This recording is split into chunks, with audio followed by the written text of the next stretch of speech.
Objetivos de la interfaz de usuarios. El objetivo debe ser diseñar interfaces para ayudar a los usuarios y negocios a proporcionar información, así como para obtener información del mismo. Uno de los objetivos es aumentar la velocidad de la captura de datos y la reducción de errores. Diseñar interfaces adecuadas a los usuarios, así como también proporcionar retroalimentación. Tipos de interfaz de usuario. Describiremos varios tipos diferentes de interfaz de usuario, incluyendo interfaces de lenguaje natural, preguntas y respuestas, menús, interfaces de llenado de forma, lenguaje de comandos, interfaces gráficas de usuario. La interfaz de usuario tiene dos componentes principales: el lenguaje de presentación, que es la parte de la computadora al usuario de la transacción, y del lenguaje de acción. Interfaces de lenguaje natural. No se requieren habilidades especiales del usuario, quien interactúa con la computadora usando su lenguaje cotidiano. Un claro ejemplo de ello sería el buscador de Google. Interfaces de preguntas y respuestas. En este tipo de interfaz, la computadora muestra una pregunta al usuario en la pantalla. Para interactuar, el usuario teclea una respuesta, por lo general mediante un teclado, y la computadora actúa sobre esa información dada en una forma preprogramada, típicamente moviéndose en la siguiente pregunta. Un ejemplo es el instalador de software. Interfaz de menús. Una interfaz de menús proporciona al usuario una lista en pantalla de las selecciones disponibles. En respuesta al menú, un usuario está limitado a las opciones desplegadas. El usuario no necesita conocer el sistema, pero debe conocer qué tarea se debe realizar. Los menús se establecen para usar el teclado o el mouse. Las selecciones que pueden identificar con números, cartas o palabras clave. Los menús se pueden ocultar hasta que el usuario desee usarlos. Interfaz de formularios. Consiste de formularios de pantalla o formularios que se basan en la web, que despliegan campos que contienen datos o parámetros que necesitan ser comunicados al usuario.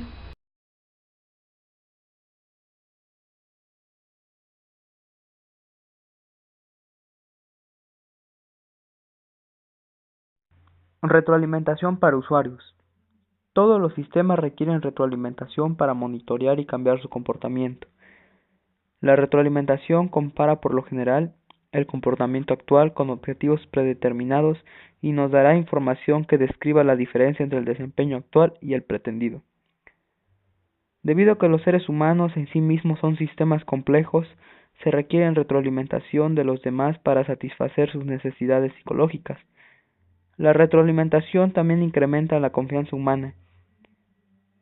Cuando los usuarios interactúan con las máquinas, también necesitan retroalimentación acerca de cómo está avanzando su trabajo.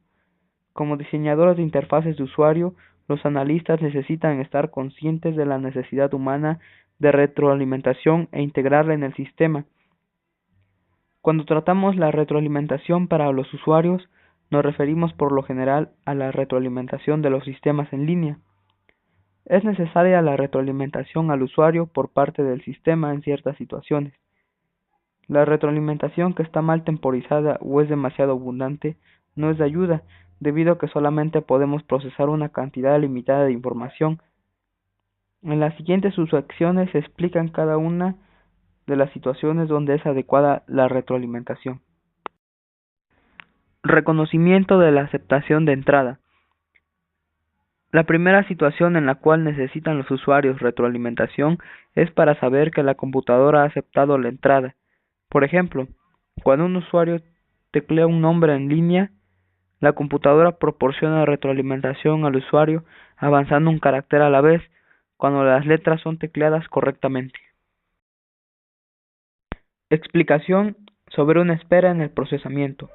Uno de los puntos más importantes de retroalimentación informa al usuario que habrá espera para el procesamiento de su petición.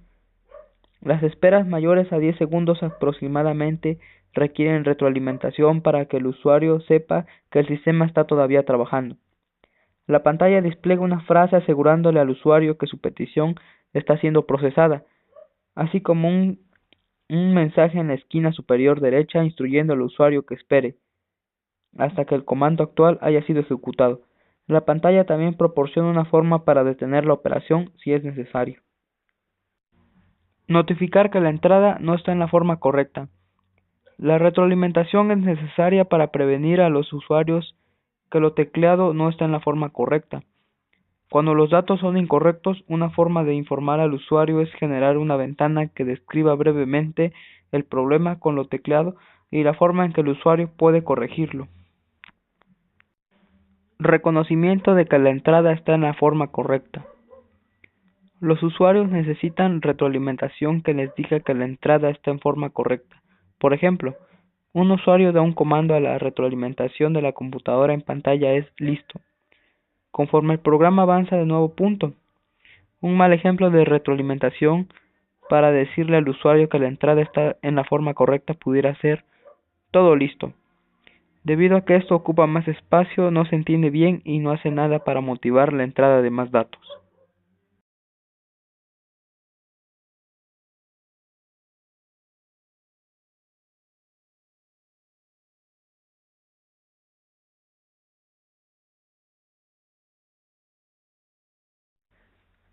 Diseños de consultas. Tipos de consulta. Las preguntas que planteamos en relación con los datos de nuestra base de datos son mencionadas como consultas. Hay 6 tipos básicos de consultas. Cada consulta involucra 3 conceptos. 1. Entidad. 2. Un atributo y 3. Un valor. En cada caso se dan 2 de ellos y el objetivo de la consulta es encontrar el restante. Consulta tipo 1. En el primer tipo de consulta se dan la entidad y uno de los atributos. El objetivo de la consulta es encontrar el valor de la consulta. Puede ser expresada como ¿cuál es el valor de un atributo específico de una entidad particular? A veces es más conveniente usar la notación para que se ayude a la formulación de la consulta. Consulta tipo 3. El objetivo de la consulta tipo 3 es determinar cuáles atributos concuerdan con la descripción proporcionada cuando se da a la entidad y el valor. Por ejemplo, ¿en qué año el empleado número 7285 ganó más de 50,000 pesos? Más precisamente, ¿cuáles atributos entre los años 91, año 92, año 93, año 94 tienen un valor mayor a 500,000 para la entidad del número del empleado? De esta manera se realiza la consulta tipo 3. Consulta tipo 4. Esta consulta es similar a la consulta tipo 1. La diferencia es que se desean todos los valores de los atributos. Por ejemplo, liste todos los valores de los atributos de una entidad particular. En este caso se listan los detalles en el archivo de historial de ingresos para el empleado número 7288. De esta manera se realiza la consulta tipo 4. En cambio, la consulta tipo 5 es una consulta global. Se listan todas las entidades que tienen un valor específico para todos los atributos. Un ejemplo es, se listan todos los valores de los empleados cuyos ingresos exceden de los 500,000 pesos en cualquiera de los años disponibles.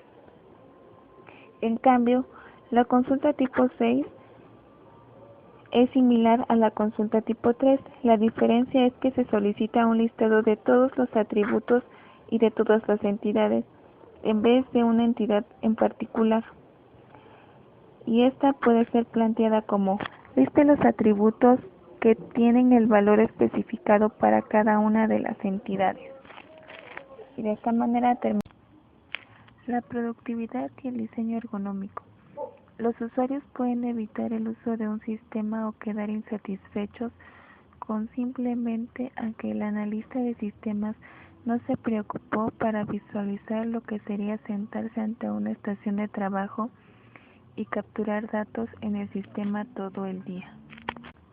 La productividad del usuario, el confort y la satisfacción con el sistema están relacionados con qué tan bien esté diseñado. En términos ergonómicos está el espacio de trabajo.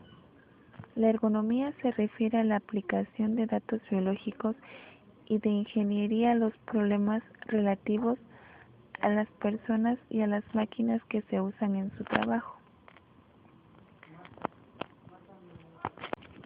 El analista de sistemas debe ser capaz de recomendar diseños de estación de trabajo ergonómicamente correctos. La oficina o estación de trabajo del usuario debe ser vista como un contexto mejorable que debe ser adaptado al individuo si es que se quiere que sea usado el sistema. Las variables del espacio de trabajo que son importantes consistirán en color e iluminación, teclados de usuario, escritorio de computadora y asientos para usuario. El color y la iluminación del lugar donde se usa la computadora. Los cuartos de computadora deben estar pintados en color mate y sin contraste para que no exalten los sentidos de sus ocupantes ni den reflejo. También se debe evitar la decoración de cuartos de computadora en varios colores diferentes. Demasiados colores en la pared distraen a los usuarios de las tareas y pueden confundir. Los cuartos donde se usan las computadoras o terminales deben evitar el uso de luz fluorescente, ya que es demasiado brillante para el uso con las pantallas VDT y tienen un parpadeo casi imperceptible. Es mejor usar lámparas incandescentes que producen una luz más natural. Los cuartos con pantalla VDT deben ser la mitad de brillantes que los de oficinas típicas donde las personas procesan papelería.